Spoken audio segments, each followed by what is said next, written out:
Hello listeners, ভুট.কমের আজকের এই বিশেষ গভীর রাতের পর্বে আপনাদের সবাইকে স্বাগতম। আমি আপনাদের সাথে আছি আরজে দুর্জয়। এখন অনেক রাত, বাইরে শুনতেই পাচ্ছেন একটানা বৃষ্টি আর বিদ্যুতের চমক। আবহাওয়াটাই কেমন যেন একটা ভারী অশুভ নীরবতা তৈরি করে রেখেছে। আজকের রাতের পরিবেশটা ঠিক তেমনই, যেমন পরিবেশের গল্প আমি আজ আপনাদের শোনাতে যাচ্ছি। আমরা অনেক সময় ভাবি ভয় বোধহয় শুধু এক মুহূর্তের ধাক্কা, হঠাৎ কিছু একটা সামনে এলো, আমরা ভয় পেলাম, ব্যাস শেষ।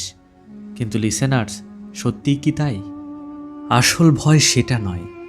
আসল ভয় হলো তা যা আপনার মগজে ধীরে ধীরে বিষের মতো ছড়ায়, যা আপনাকে এক মুহূর্তে মারে না, বরং প্রতিনিয়ত আপনার মানসিক ভারসাম্যকে তিলে তিলে শেষ করে দেয়।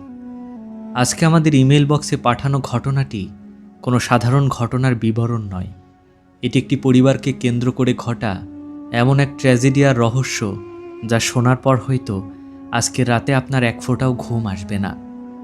গল্পটি পাঠিয়েছেন সিলেটের প্রবীণ শিক্ষক জনাব রেদওয়ান আহমেদ।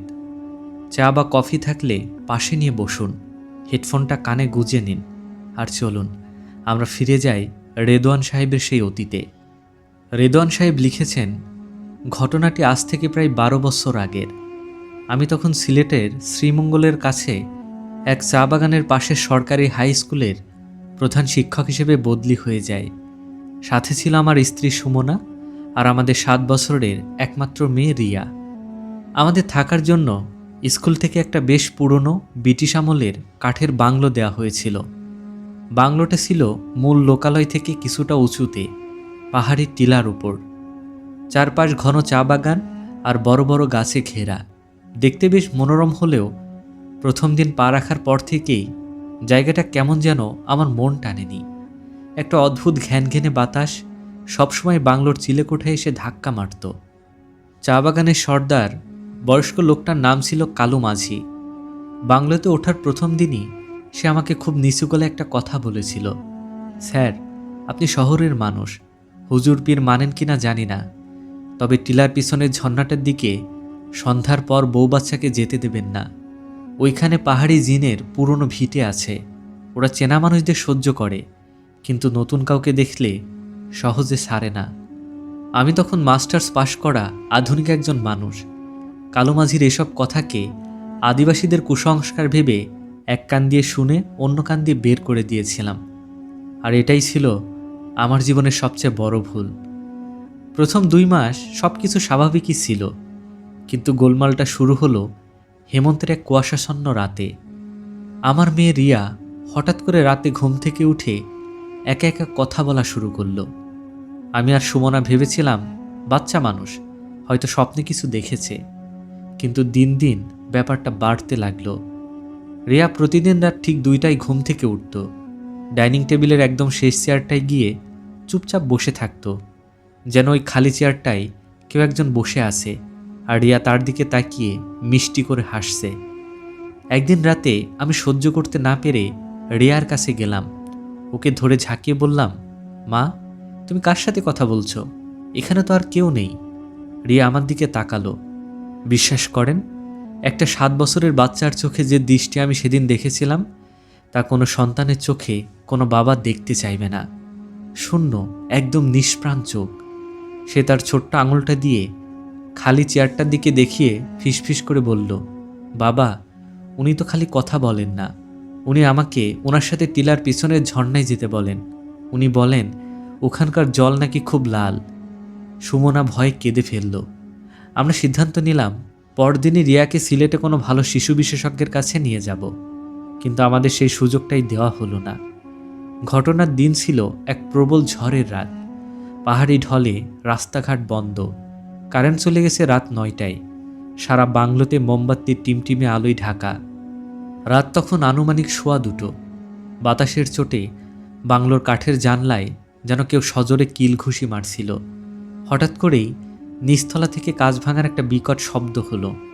আমি আর সুমনা চমকে উঠে দাঁড়ালাম। মোমবাতি হাতে নিয়ে রিয়ার ঘরের দিকে দৌড়ে গেলাম। গিয়ে দেখি রিয়ার বিছানা একদম ফাঁকা, রিয়া ঘরে নেই। বাংলোর পেছনের দরজাটা সজোরে বাতাসের দোলায় বাড়ি খাচ্ছিল, অর্থাৎ রিয়া ঝড়ের মধ্যে রাতের বেলা বাইরে বেরিয়ে গেছে। আমার মাথায় যেন আকাশ ভেঙে পড়ল। আমি একটা বড় টর্চ লাইট নিয়ে গায়ে একটা রেনকোট জড়িয়ে বাইরে বের হলাম। সুমনা দরজায় দাঁড়িয়ে চিৎকার করে কাঁদছিল। আমি ঝড়ের তোর সামলে কাদা পেরিয়ে পাহাড়ের টিলার পেছনের সেই নিষিদ্ধ ঝর্ণাটির দিকে দৌড়াতে লাগলাম। বৃষ্টির শব্দে কিছু শোনা যাচ্ছিল না। টর্চের আলোটা কুয়াশার বৃষ্টির ফোঁটায় বাধা পেয়ে ঝাপসা হয়ে আসছিল। হাঁটতে হাঁটতে যখন ঝর্ণাটার কাছাকাছি পৌঁছালাম, আমি টর্চের আলোটা ফেললাম ঝর্ণার পাশের একটা বড় পাথরের উপর। আমি দেখলাম রিয়া দাঁড়িয়ে আছে হাঁটু সমান পানির মধ্যে, কিন্তু সে একা নয়। তার পাশে দাঁড়িয়েছিল এক বিশালাকার কালো অবয়ব। অবয়বটার উচ্চতা সাধারণ মানুষের চেয়ে অন্তত দ্বিগুণ।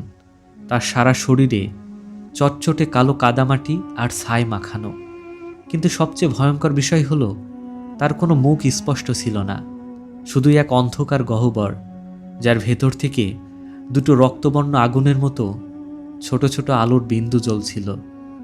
সে তার বিশাল লম্বা শিকড়ের মতো দেখতে হাতটা রিয়ার মাথায় হাত বুলিয়ে দিচ্ছিল, আর রিয়া কোনো ভয় ছাড়া পুতুলের মতো শান্ত হয়ে দাঁড়িয়েছিল। আমি নিজের উপর নিয়ন্ত্রণ হারিয়ে ফেললাম। চিৎকার করে উঠলাম, রিয়া, চলে এসো আমার কাছে। আমার গলার আওয়াজ শুনতেই ওই বিশালাকার অবয়বটি ধীর গতিতে আমার দিকে ঘুরল। যে দৃশ্য আমি এরপর দেখলাম তা চিন্তা করলেও আজও আমার শরীর ঠান্ডা হয়ে যায়। সেটা জিন ছিল কিনা আমি জানি না। তার অবয়বটি কোনো বিকট হা করল না, কোনো গর্জন করল না, কিন্তু সে খুব ধীর গতিতে তার একটা হাত আমার দিকে বাড়ালো। আর তার মুখ থেকে যে কণ্ঠটা ভেসে এলো, আমি সেটা শুনে প্রায় স্তব্ধ হয়ে গেলাম। ভেসে এলো আমার নিজের স্ত্রীর, অর্থাৎ সুমনার হুবহু কণ্ঠ। একদম সুমনার গলায় সে করুণ ও মিষ্টি সুরে বলে উঠল, রিয়াকে নিয়ে আমরা এখানেই থাকবো রেদওয়ান, তুমি চলে যাও, এখানে খুব শান্তি। আমি আমার নিজের স্ত্রীর গলা শুনলাম, কিন্তু তা বের হচ্ছে ওই অমানসিক ভয়াল অবয়বটার ভেতর থেকে। আমার মস্তিষ্ক যেন কাজ করা বন্ধ করে দিল। আমার হাত থেকে টর্চ লাইটটা পড়ে গেল। জিনটি এক পা আমার দিকে এগোলো। তার প্রতিটি পদক্ষেপে পাহাড়ি মাটি কেঁপে উঠছিল। সে আমার চোখ দুটোকে তার লাল আগুনের মতো চোখে বন্দি করে ফেলল। আমি নড়তে পারছিলাম না, হাত পা পুরোপুরি অবশ। সে আমাকে কোনো শারীরিক আঘাত করছিল না, কিন্তু আমার সমস্ত স্মৃতি, আমার সমস্ত বোধশক্তিকে যেন সে চুষে নিচ্ছিল। আমি বুঝতে পারছিলাম আর কয়েক মুহূর্ত যদি আমি ওই লাল চোখের দিকে তাকিয়ে থাকি, তবে আমি চিরতরে আমার মানসিক ভারসাম্য হারিয়ে ফেলব। আমি আর আমার পরিবার কোনোদিন এই টিলা থেকে ফিরতে পারবো না। ঠিক ওই চরম মুহূর্তে পিছন থেকে চা বাগানের কালো মাঝি আর কয়েকজন আদিবাসী লোক মশালার লাঠিসোঁটা নিয়ে চিলচিৎকার করতে করতে ছুটে এলো। আদিবাসীরা তাদের নিজস্ব ভাষায় বিকট শব্দে সুর করে কি যেন মন্ত্র উচ্চারণ করছিল, আর মশালগুলো বাতাসের মধ্যে ঘোরাচ্ছিল। আগুনের তীব্র আলো আর ওই সুনির্দিষ্ট সুরটা বাতাসের সাথে মেশার সাথে সাথেই সেই ভয়ঙ্কর জিনের অবয়বটা একটা প্রচণ্ড ব্যথার হুঙ্কার দিল। মুহূর্তের মধ্যে পুরো পাহাড়টা যেন কেঁপে উঠল। জিনের ওই বিশালাকার ছায়াময় অবয়বটা ধোঁয়া আর কাঁচা রক্তের মতো বিশ্রী এক দুর্গন্ধে পরিণত হয়ে ঝর্ণার কালো জলে মিশে গেল। আমি মাটিতে আছড়ে পড়লাম। জ্ঞান হারানো শেষ মুহূর্তে দেখলাম কালো মাঝি দৌড়ে গিয়ে পানি থেকে রিয়াকে কোলে তুলে নিচ্ছে। জ্ঞান ফেরার পর রেদওয়ান সাহেব নিজেকে আবিষ্কার করেন সিলেটে ওসমানী মেডিকেল কলেজ হাসপাতালে। তিনি 3 দিন কোমাতে ছিলেন। রেদওয়ান সাহেব গল্পের শেষে লিখেছেন, আমরা সেই রাতেই শ্রীমঙ্গল ছেড়ে চলে আসি। চাকরি ইস্তফা দিয়েছিলাম। আমার মেয়ে রিয়া আজ বড় হয়েছে, বিশ্ববিদ্যালয়ে পড়ে। সেদিনের কোনো স্মৃতি তার মনে নেই, কিন্তু ঘটনাটি এখানেই শেষ হয়নি। আজ 12 বছর পার হয়ে গেছে। আজও যখন বর্ষাকাল আসে আমাদের ঘরের বাইরে প্রচণ্ড বৃষ্টি হয়। আমার স্ত্রী সুমনা যখন রাতে আমার পাশে ঘুমিয়ে থাকে, আমি মাঝে মাঝে ঘুমের ঘরে শুনতে পাই ঘরের বন্ধ দরজার ওপাশ থেকে সুমনার হুবহু গলায় কেউ আমাকে ডাকছে, রেদওয়ান, দরজাটা খোলো, ঝর্ণার জল আজ খুব লাল। আমি জানি ওই গলার আওয়াজটা আমার স্ত্রীর নয়, ওটা আজও সেই পাহাড়ি টিলায় আমার জন্য অপেক্ষায় দাঁড়িয়ে আছে। ডিয়ার লিসেনার্স, শুনলেন তো রেদওয়ান সাহেবের ঘটনাটি। আমাদের চারপাশে এমন অনেক জায়গা আছে, অনেক পুরনো স্মৃতি আছে, যা হয়তো মানুষের নয়। সেগুলোকে ঘাটাতে যাওয়া বা অবহেলা করা কতটা বিপজ্জনক হতে পারে, এই ঘটনাটি তার বড় প্রমাণ। আপনার ঘরের বন্ধ দরজার ওপাশ থেকে ভেসে আসা চেনা কণ্ঠটাও কি সবসময় আপনার চেনা মানুষের, নাকি অন্য কিছু? ভেবে দেখবেন। আজকের এই দীর্ঘ ও বাস্তব অভিজ্ঞতাটি আপনাদের কেমন লাগলো? ভূত.কমের কমেন্ট বক্সে জানাতে একদম ভুলবেন না। আপনার কাছেও যদি এমন কোনো গা ছমছমে সত্য ঘটনা থাকে, আমাদের সাথে ইমেইলে শেয়ার করুন। আজকের মতো বিদায় নিচ্ছি। আমি আরজে দুর্জয়। সবাই ভালো থাকবেন, সুস্থ থাকবেন, আর অবশ্যই সতর্ক থাকবেন।